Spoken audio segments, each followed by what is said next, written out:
Cumprimento os irmãos com a paz do Senhor. Amém. É com grande alegria que eu estou aqui hoje pregando nesse altar pela segunda vez. E mais feliz ainda por poder contar com a presença do meu pai, que até então eu acho que ele nunca tinha pisado na igreja evangélica.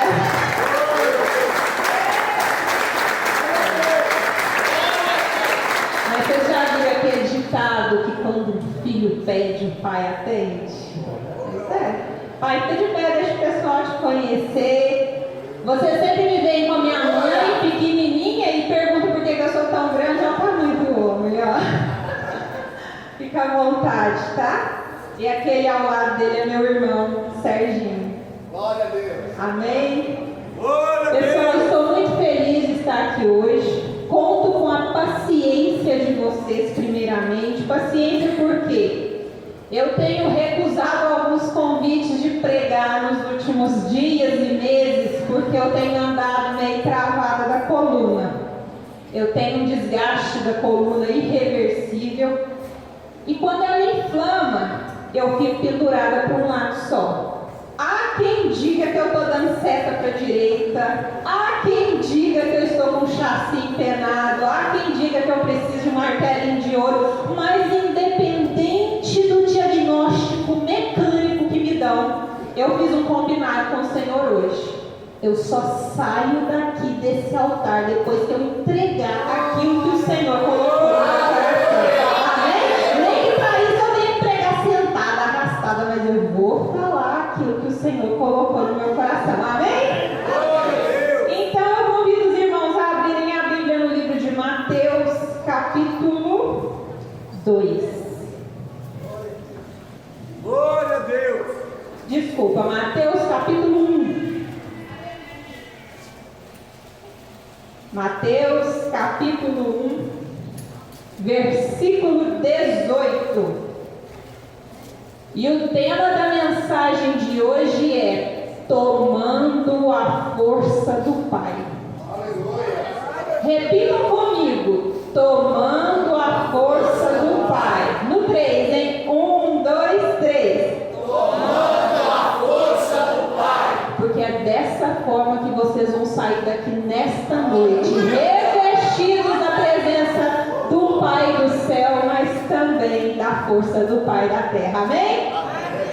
Encontrou? Diga amém. Amém. Quem puder, se coloque de pé em reverência à palavra do Evangelho. E assim diz a palavra: ora, o nascimento de Jesus Cristo foi assim. Estando Maria, sua mãe, desposada com José, antes de se ajuntarem, achou-se por ter concebido do Espírito Santo. Então José, seu marido, como era justo e não queria infamar, intentou deixá-la secretamente. E planejando ele isto, eis que em sonho lhe apareceu um anjo do Senhor, dizendo: José, filho de Davi, não temas receber a Maria, tua mulher, porque o que nela está gerado é do Espírito Santo. E dará à luz um filho, e chamarás o seu nome Jesus, porque ele salvará o seu povo dos seus pecados. Tudo isso aconteceu para que se cumprisse o que foi dito da parte do Senhor pelo profeta que diz: eis que a virgem conceberá e dará à luz um filho, e chamá-lo-ão pelo nome de Emanuel, que traduzido é Deus conosco. E José, despertando do sono, fez como o anjo do Senhor lhe ordenara, e recebeu sua mulher, e não a conheceu, até que deu à luz seu filho, o primogênito, e pôs-lhe o nome de Jesus. Amém? Podem se assentar, aplaudindo ao Senhor.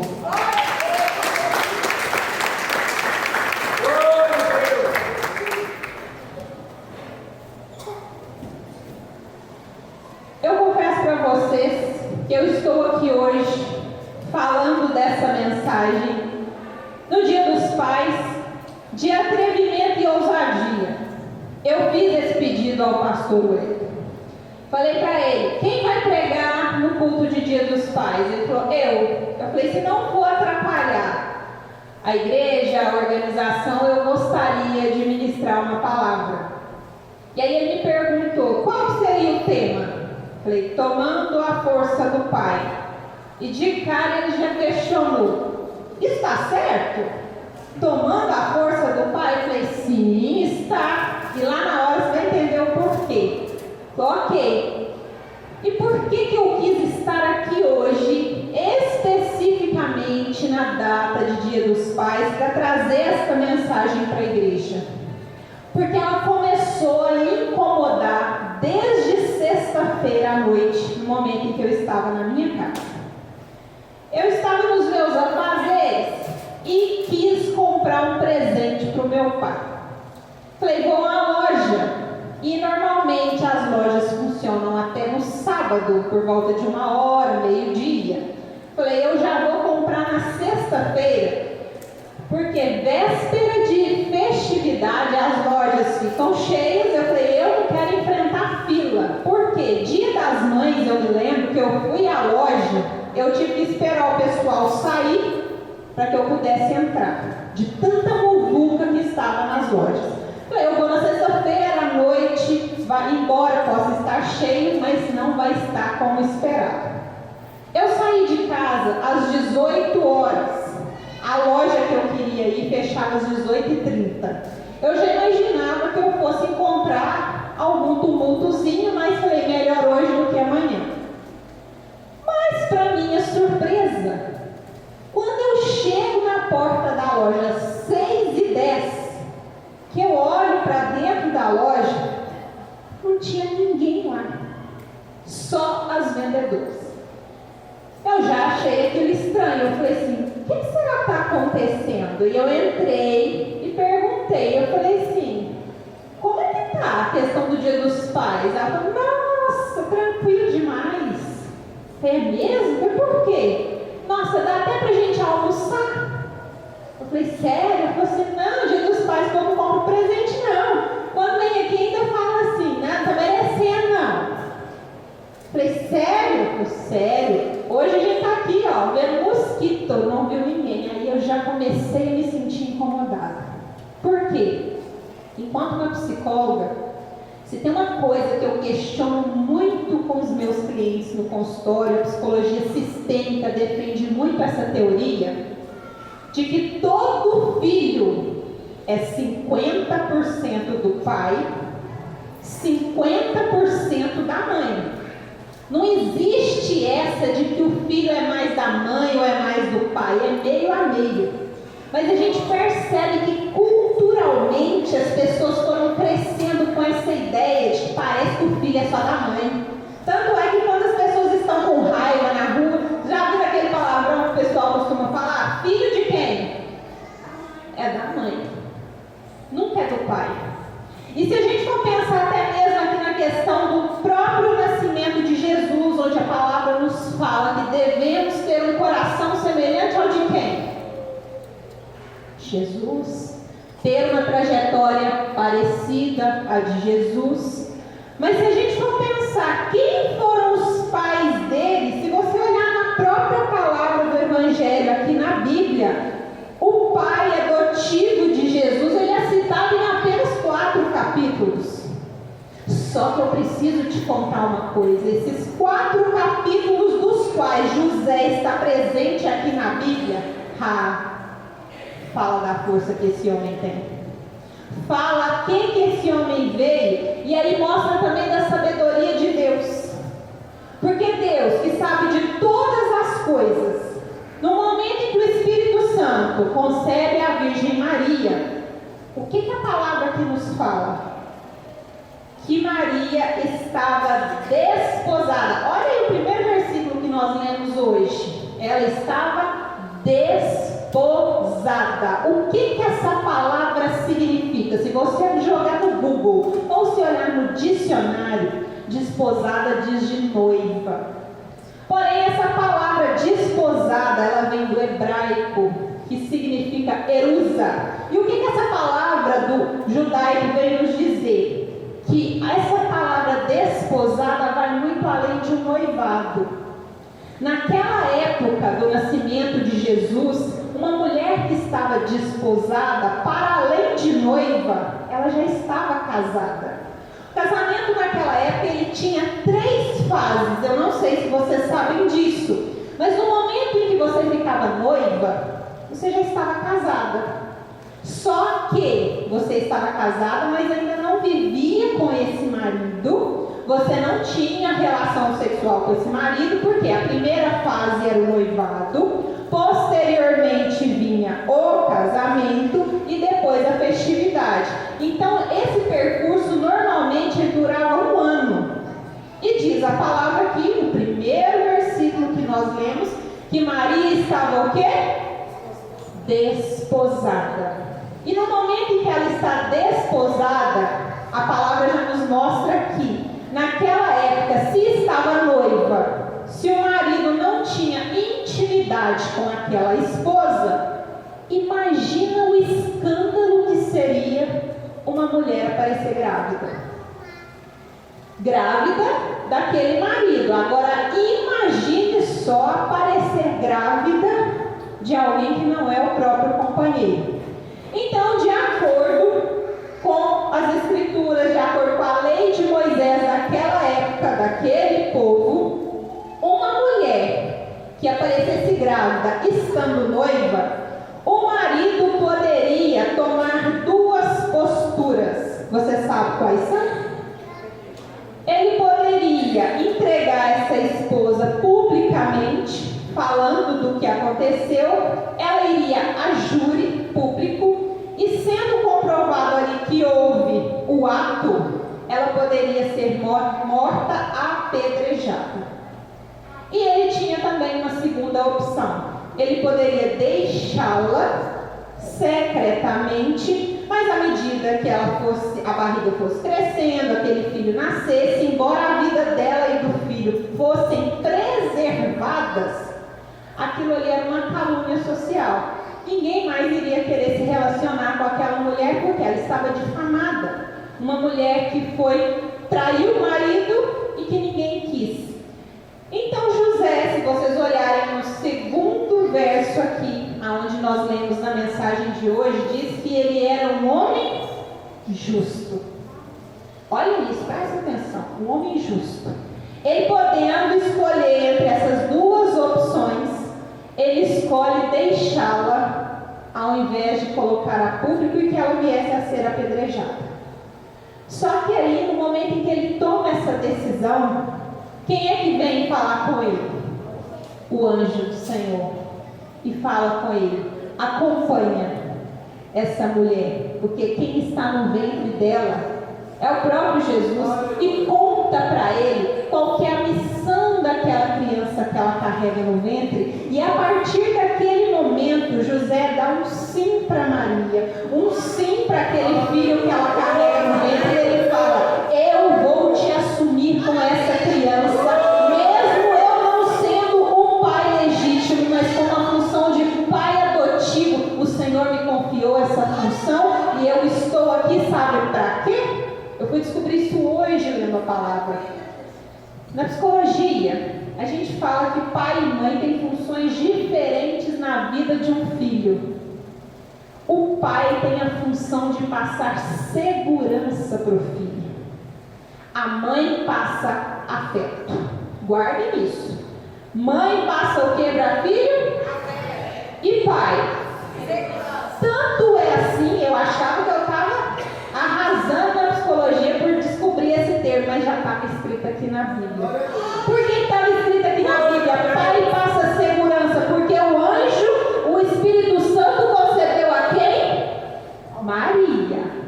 Mas a quem ele incumbiu de cuidar dessa mulher na trajetória até que aquele menino pudesse realmente vir a ministrar. Se você continuar a leitura da palavra, você vai ver que no momento em que Jesus nasce, que vem os reis magos, quem é que começou a querer perseguir Jesus, aquele menino que nasceu?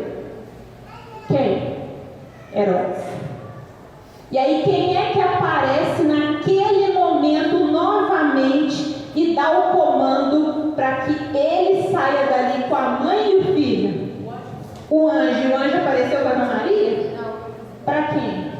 Para o homem. Essa é a função do pai, essa segurança. Porque é ele que é o provedor, é ele que arrasta o filho junto com ele. Por mais que a mãe às vezes queira passar a mão na cabeça do filho, quem é que chega e coloca limite em casa?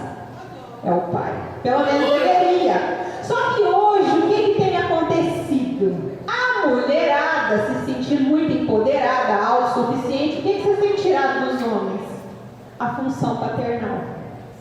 Os homens hoje estão sem lugar dentro das próprias casas.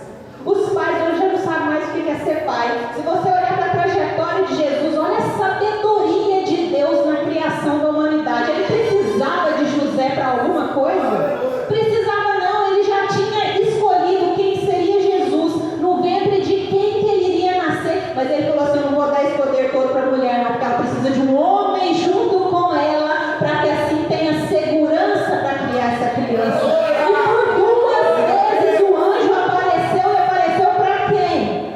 Para José, e falou: tira esse menino e essa mulher daqui e vai para outro lugar, porque ele está correndo perigo. É isso que você tem que ensinar para o seu filho dentro de casa. O seu pai é o pai certo para você, você precisa respeitá-lo. É você aprender a mostrar para o seu filho que o seu marido, que o pai dele é autoridade dentro de casa. Quantos filhos hoje estão cantando de galo dentro de casa? Por que hoje eu não atendo mais criança? Porque eu me especializei em terapia comportamental na época que eu só atendia criança. Eu atendia 8 escolas. Todos os dias chegava uma criança: esse menino está com problema, esse menino está com problema. E quando você ia ver o que era o problema, chamava pai e mãe. O problema sempre está na raiz: os pais que não colocam limite, os pais que não puxam as rédeas, os pais que muitas vezes nem fazem a função de pais e aí querem transferir isso para a criança, a responsabilidade. E aí aquela criança muitas vezes apresenta problema dentro de casa para mostrar que tem um problema dentro da casa. É o relacionamento que muitas vezes está fracassado, o relacionamento que precisa de ajuste. Aí a criança se torna o problema daquela relação. Pai tem uma função fundamental na vida de um filho, de passar essa segurança. E de que forma que ele faz? Desde o momento em que o filho é pequeno. Vocês já repararam pai e mãe brincando com o filho, como é que funciona? A mãe, se eu estiver falando demais, vocês me corrijam. A mãe estende um tapete no chão perto dela, coloca a criança lá, esparrama os brinquedos e fala: brinca aqui pertinho da mamãe, tá? Já viu criança brincando com o pai? Joga o menino em cima da árvore e fala: pula aqui, compra um skate, coloca um carrinho de rolimã, deixa o menino correr risco, por quê? É aventura. A mãe cria o filho muito próximo do coração, por isso que ela passa o que para o filho? Afeto. E o pai, na função de passar segurança, ele coloca o filho para correr o quê? Risco. Ai, mas é perigoso, Fábio, deixa eu te falar, você quer um frouxo dentro de casa? Quer um frouxo? Que é hoje que a gente está vivendo a nossa realidade. Homens que não são mais homens. E não estou falando no sentido aqui de sexualidade, não, estou falando no sentido de ação. Mulheres que fazem, resolvem, acontece, levantam a bandeira de empoderamento, mas estão ficando totalmente sozinhas. Por quê? Está faltando homem de verdade. Homem que realmente faz as coisas. Por quê? Se você olhar a própria trajetória de Jesus, José apareceu apenas 4 capítulos aqui, ó, na palavra. Foi ou não foi? Mas olha o que esse homem fez. Com 12 anos de idade, Jesus já estava o quê? Ensinando, mas até 12 anos de idade ele andava atrás de quem? Do pai e da mãe. Tanto é que quando ele se perdeu do pai e da mãe, que a mãe foi atrás dele, ele continuou onde ele estava ou ele foi embora? Acompanhou o pai e a mãe, porque já era Deus falando assim: olha, por mais que você tenha missão, você tenha propósito, assim como Jesus teve, primeiro você vai ter que aprender a respeitar pai e mãe. Primeiro você vai ter que aprender a honrar o pai e a mãe que você tem, que a palavra também fala sobre isso. Honra teu pai e tua mãe, porque os seus dias na terra serão prolongados. Mas não, o que você está chamando de honra aqui? Honra para muitos aqui é o que vem para a igreja, serve os irmãos, faz intercessão, faz oração, mas chega dentro de casa, não tem a capacidade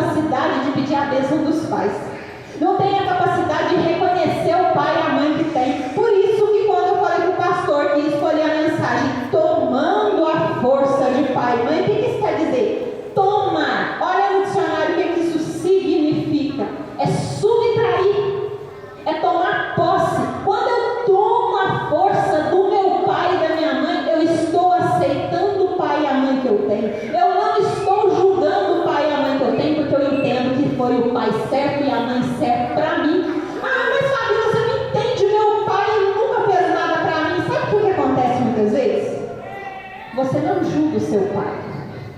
Você julga o marido da sua mãe. A sua mãe chega e fala do seu pai. E aí você para de olhar para o pai que você tem e começa a olhar para quem? Marido dela. É onde você começa a não perceber qual que é a função desse pai na sua vida. Porque a função de um pai e de uma mãe, guardem isso que eu vou dizer, isso é uma aula para vocês de psicologia emocional. Função de pai e mãe é se tornar dispensável na vida dos filhos. O que é isso? O seu filho precisa depender cada vez menos de você. Só que hoje não. Hoje os pais fazem um movimento totalmente contrário. Ah, mas a mãe então, se o filho quiser ficar na casa dela até 50, 60 anos de idade, tá tudo certo.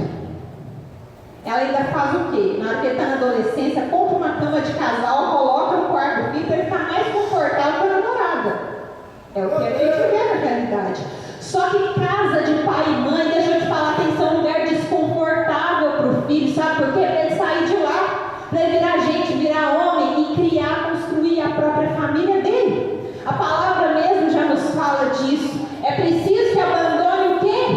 A parentela. Mas tem hora que a gente acha que tem que sair arrastando a família inteira. Convivência demais. É filho hoje atrapalhando o relacionamento de casal. É criança dormindo no meio da cama do pai e da mãe e vocês achando isso super normal. E aí o que acontece? O filho vira o reizinho da casa e a primeira coisa que acaba dentro da casa de vocês é o casamento. Porque a intimidade do casal vai pro ralo. Cama de casal. Vocês já ouviram falar em cama da família? Fui comprar uma cama essa semana, tava lá, cama king, mas não tinha cama da família não. Porque se fosse para deitar a família, chamava cama da família. Quarto do casal é lugar sagrado. Quem deveria dormir lá?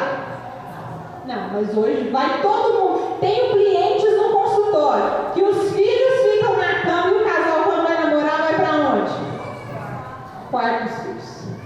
E vocês estão achando isso super normal. E já tem gente aí cutucando assim, o marido e a esposa assim, ó, vigia, que o negócio hoje vai ter que mudar. Gente, a palavra já está tudo aqui. Aí o povo vem falar que é psicologia moderna, não é? Não. Já está sendo ensinado aqui, só que a gente o que quer negar essa realidade. Quer negar a função. Eu fui, acho que semana passada, se eu não me engano, assistir ao filme da Barbie. Fiquei chocada. Eu não fui assistir o filme da Barbie porque eu queria assistir o filme da Barbie. Tantos meus clientes falaram na minha cabeça, a mulherada toda indo assistir um filme de cor-de-rosa. Eu falei assim, vamos ver esse filme, ver por que esse povo está falando tanto de filme de Barbie, para ver o que está por trás dessa realidade. E aí você chega lá. As primeiras cenas do filme, aparece a Barbie grávida. Eu tive essa Barbie, eu não sei se vocês vão se lembrar que ela tinha um fundinho assim na barriga, que você apertava aqui, colocava um bebezinho, tampava com uma tampinha e ela ficava grávida. Aí no início do filme já fala assim, ela saiu de linha, essa Barbie não fabrica mais. Ou seja, o que essa mensagem quer dizer pra gente também? Hoje, construir família já não está mais em moda. Com esse empoderamento das mulheres, somos autossuficientes, não precisamos de homens para nada, porque os homens são zero à esquerda, então engravidar virou algo que é supérfluo. E aí, se você continua assistindo o filme, quem é que fica em escanteio o filme inteiro? O Ken, que é o companheiro da Barbie. E ele faz um esforço o filme inteirinho para quê? Para ser visto, para ser valorizado. Ele chega a falar para a Barbie assim, olha, eu não existo sem você. Eu só tenho identidade a partir do momento que você existe. As pessoas não me reconhecem se não for pela Barbie. E isso muitas vezes é só um filme, não é a realidade hoje da nossa geração. Mulheres o que? Autossuficientes, mulheres que não precisam de homens, mas mulheres que estão carregando um vazio na alma. Por quê? Porque não dá certo em relacionamento nenhum.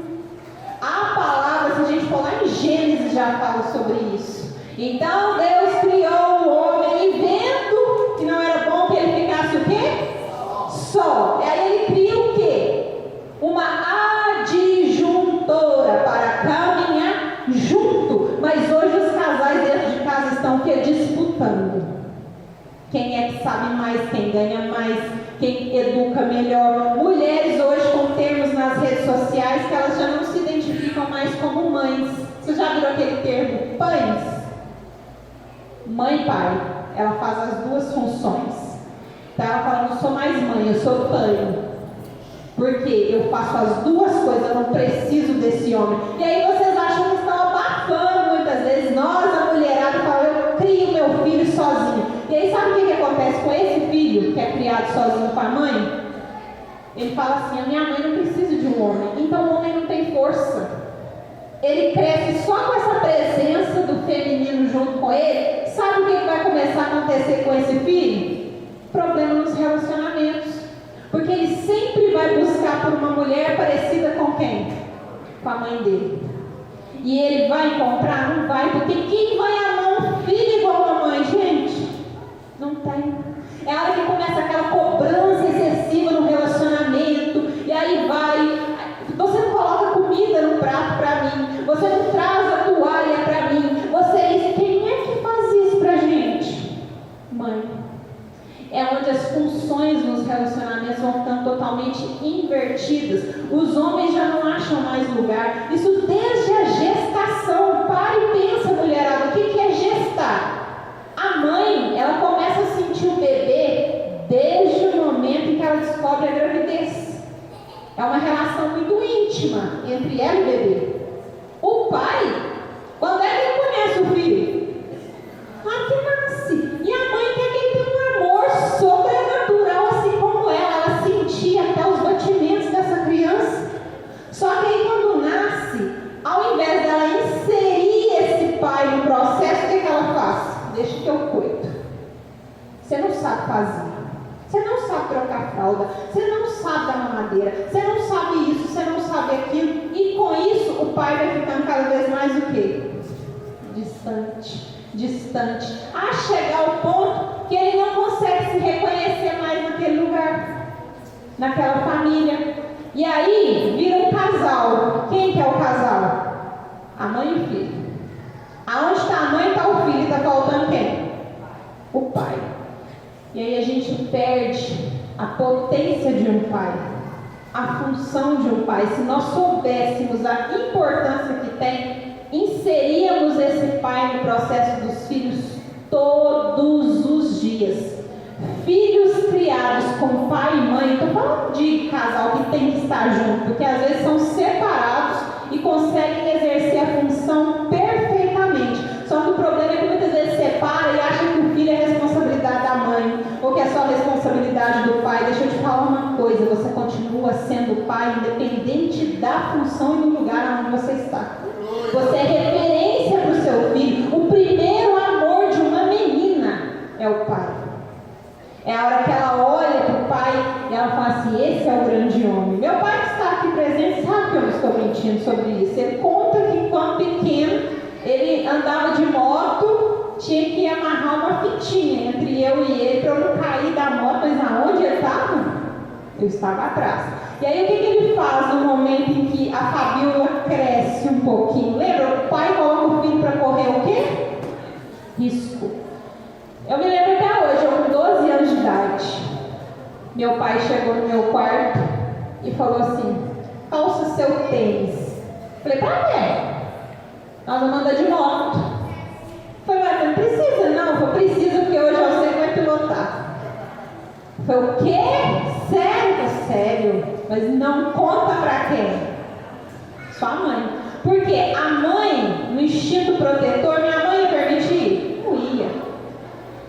Fui eufórica, tremendo as pernas, mas fui que eu queria. E aí ele, como um grande pai, sentou na garupa, explicou mais ou menos como é que funcionava, falou, vai soltar a embreagem devagarzinho, acelera devagarzinho. E vocês acham que ele me ensinou na rua de casa? Ele ensinou na BR. Já direto na BR. Eu cheguei, eu estava tremendo igual uma vara verde. Na hora que eu cheguei na porta de casa, estava cheio de gente nessa hora. A minha mãe na janela, no segundo andar. Quando eu olhei para cima, minha mãe gritando, pelo amor de Deus, que eu desesperei, tá rindo. A moto empinou. Só que eu consegui voltar a moto e os meninos falam assim, nossa, mas a Fabiola tá boa demais, você tá puxando a Mas eu tinha quem atrás como segurança? Pai. O pai que passa o quê? Segurança para o filho, que ele permite que o filho corra esses riscos, mas ele fala assim, se precisar, pode o quê? Contar comigo. Se a gente olhar para a história aqui de Jesus, não foi diferente. Por mais que ele já era o escolhido, o Senhor confiou paz na vida dele para que ele tivesse o quê? Orientação. Diz a palavra que ele só começou a realmente a exercer o seu legado por volta de que idade? 30, 33 anos, não foi? Mas antes disso, Jesus trabalhava com o quê? Carpintaria. Quem era o carpinteiro? Era Jesus? O pai.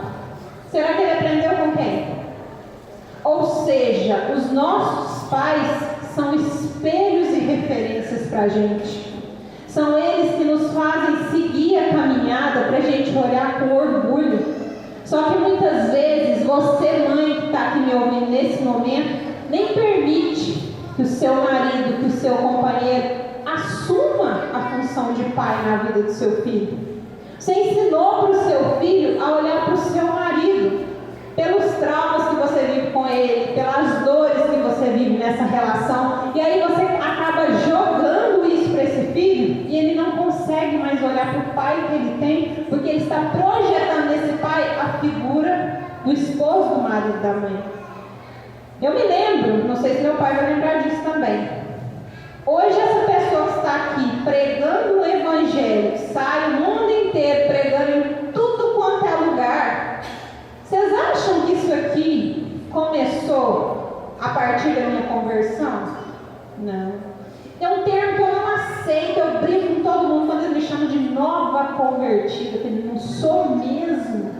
Eu fui escolhida desde o ventre da minha mãe. Os meus pais me colocaram na caminhada para o evangelho desde que eu era criança. E sabe quem foi grande influência na minha vida com Jesus? Olha lá.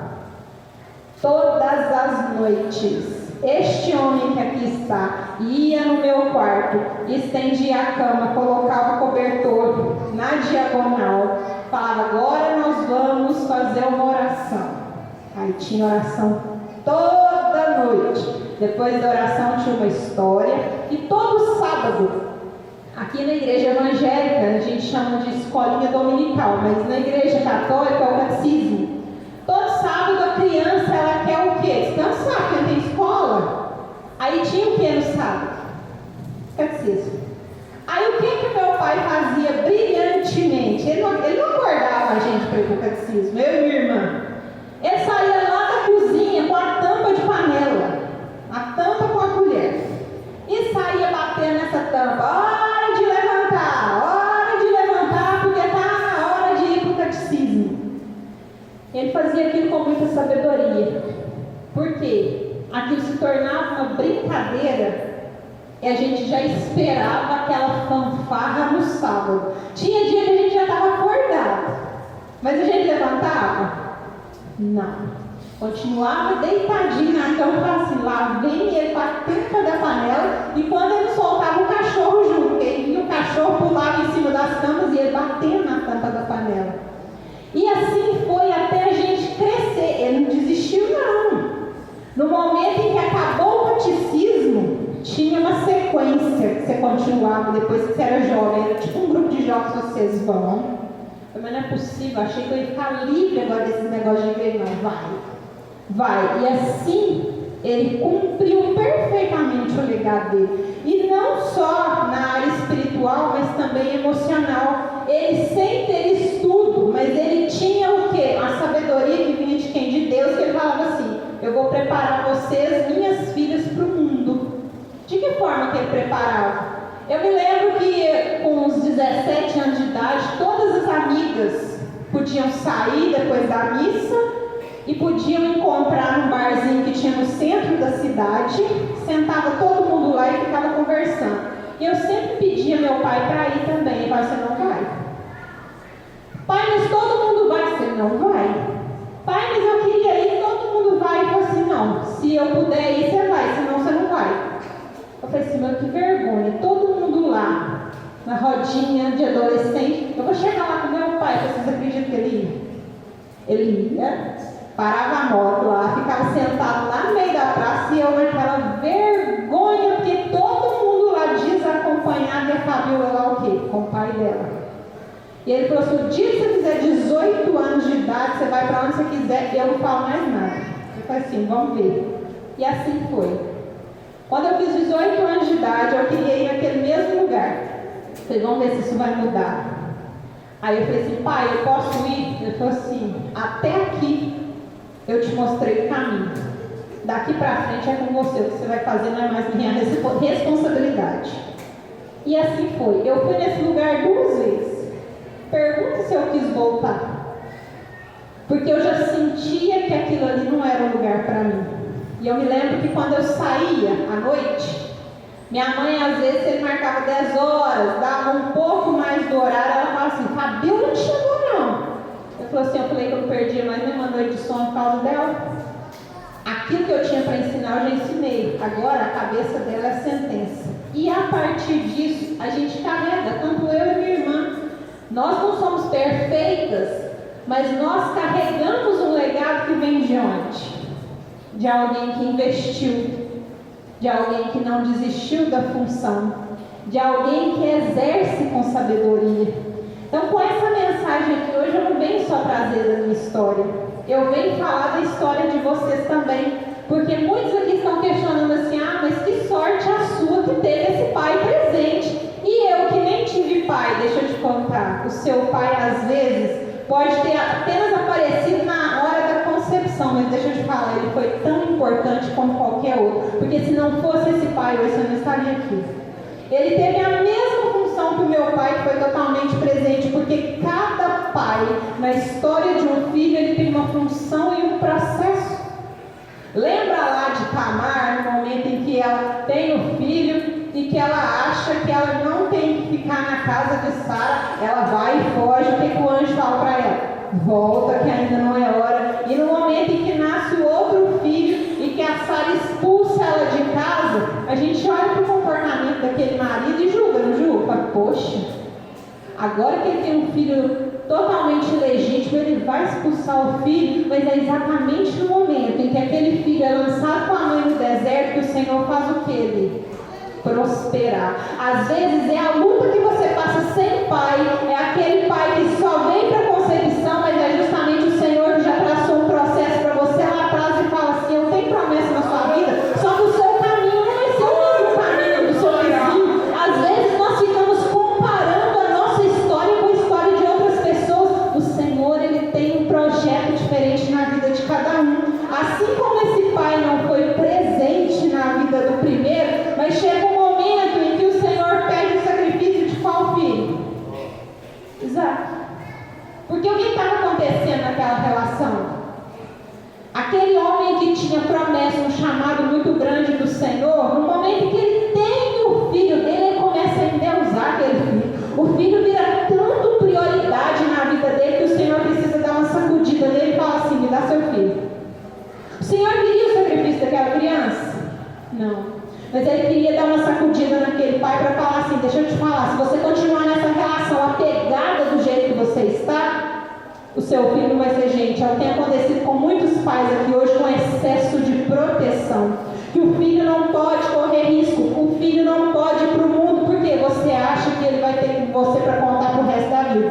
Deixa eu te contar. Se o seu filho não enfrentar o mundo, se ele não enfrentar as coisas lá fora, no momento em que não tiver você e o pai dele na vida, como é que ele vai encarar as responsabilidades? Como é que ele vai ser gente? Como é que ele vai ser uma pessoa que vai ser um pai em algum momento? Mas eu não consigo ver meu filho hoje saindo de casa, Fabio. Olha lá para a realidade dos Estados Unidos, totalmente diferente do Brasil. Lá, os meninos com 14, 16 anos colocam uma mochila nas costas e vão para o mundo. Aqui no Brasil, 40, 50 anos de idade, o filho está onde? Na casa do pai e da mãe. Ainda fala assim, não estou pensando em casar, não, porque está cedo. Teve um caso que virou assim, noticiário da internet, todo mundo ficou abismado de um pai e uma mãe que entraram na justiça para poder expulsar o filho de 40 anos de casa, porque não queria sair. E somos nós, muitas vezes, que fazemos isso com os filhos também. Colocamos numa redoma, queremos os filhos para a gente, e aí no momento em que ele precisa enfrentar o mundo, nós não permitimos, nós não deixamos, porque achamos que somos o suficiente para eles, e acabamos sufocando, não permitindo que eles enfrentem riscos. Então hoje, eu queria deixar essa reflexão aqui para a igreja, principalmente para pessoas aqui, o Espírito Santo fala comigo, que precisam se reconciliar com o Pai. Curas, pessoas que julgam o Pai que tem, que não fizeram as pazes ainda. Não estava no script isso, mas eu vou fazer. Posso? Posso? Pai, dá uma corridinha aqui, rapidinho. Rapidinho. E eu quero que vocês presenciem essa cena como se fosse a história de vocês. Não estava no esperado, mas o Senhor tocou no meu coração e eu vou fazer. Fica de frente. Olha para mim. Eu quero reconhecer diante da igreja o valor que você tem na minha vida. Homem igual você na minha vida nunca teve e nunca vai ter. Porque você para mim é exemplo, é referência. E aonde eu vou, você está no meu coração. Seja dentro do consultório quando eu vou orientar algum cliente, seja aqui na igreja quando eu vou pregar a palavra, eu sempre trago comigo a força, todo o ensinamento que eu recebi de você. E eu gostaria que você olhasse para a igreja com esses olhos cheios de lágrimas como você está agora. Eu quero que vocês vejam e percebam que no momento em que eu, na função de filha, faço isso com meu pai, eu não me inferiorizo falando isso, e eu encho o coração dele de orgulho, porque ele reconhece que todo o esforço que ele teve foi válido, que tudo aquilo que ele semeou e plantou foi o suficiente para falar assim: valeu a pena o que eu fiz. E eu quero te dar um abraço aqui agora, que vai ser o abraço de todas essas pessoas que têm pai, mas que não reconhecem, de todas essas pessoas que estão aqui, gostariam de abraçar esse pai, que não tem essa oportunidade, e que nesse momento, através desse abraço com meu pai, vocês se sintam abraçados também pelo pai de vocês.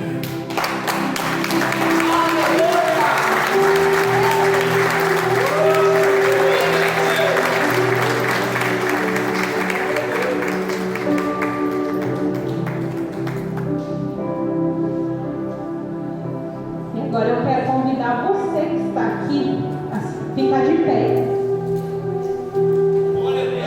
Eu não sei se o seu pai é vivo, se o seu pai é falecido, mas eu quero te falar, você tem pai.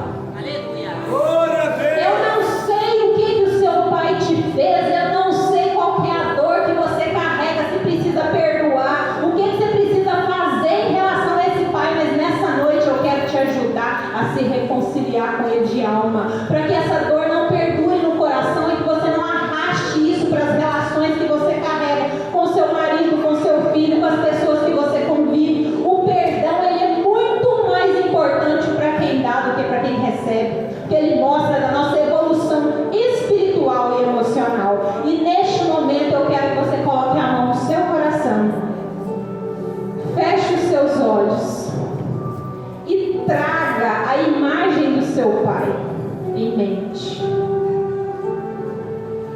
E você agora não vai ficar apegado ao que ele te fez, você vai apenas agradecer pela vida que chegou até você através desse pai. Então você, com esses olhos fechados, coração conectado, primeiramente você vai pedir perdão para Deus, vai repetir comigo: Senhor, me perdoa pelas inúmeras vezes que eu julguei o meu pai, que eu não falei o que eu precisava, que eu não fui o filho que ele esperava, que eu não reconheci o valor que veio dele.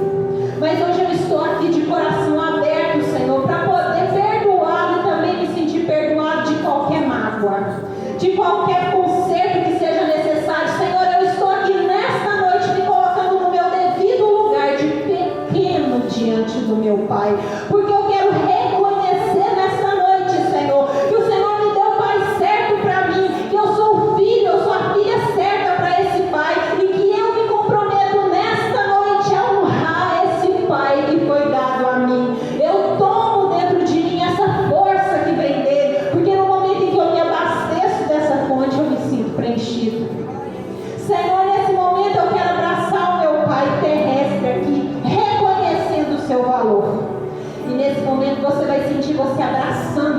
Pai, seja onde quer que Ele esteja, fala: Pai, neste momento eu me reconcilio contigo. Eu sinto a sua falta do abraço que eu não dei, das palavras que eu não falei, mas eu quero aqui nesta noite me sentir no teu colo. Respira fundo, sinta esse abraço e fala para Ele: a partir de hoje eu sou uma nova pessoa, porque eu aprendi a amar através de você. Pode abrir seus olhos. E eu não quero estender para que essa mensagem continue falando no coração de vocês, e para que nesta noite, quando chegarem em casa, continuem esse exercício. Quantas vezes forem necessárias. Algumas pessoas ainda sairão daqui com o coração abatido, mas não percam a oportunidade de se reconciliar com esse Pai, porque no momento que vocês aprenderem a fazer isso com o Pai biológico, vocês terão capacidade de perdoar qualquer pessoa lá de fora. Ninguém mais será capaz de manter ódio, raiva por ninguém, porque se a gente não aprender a perdoar e amar os nossos pais, a gente não consegue fazer isso com gente de fora, não. Amém? Eu agradeço a minha oportunidade e as palmas louvam ao nome do Senhor.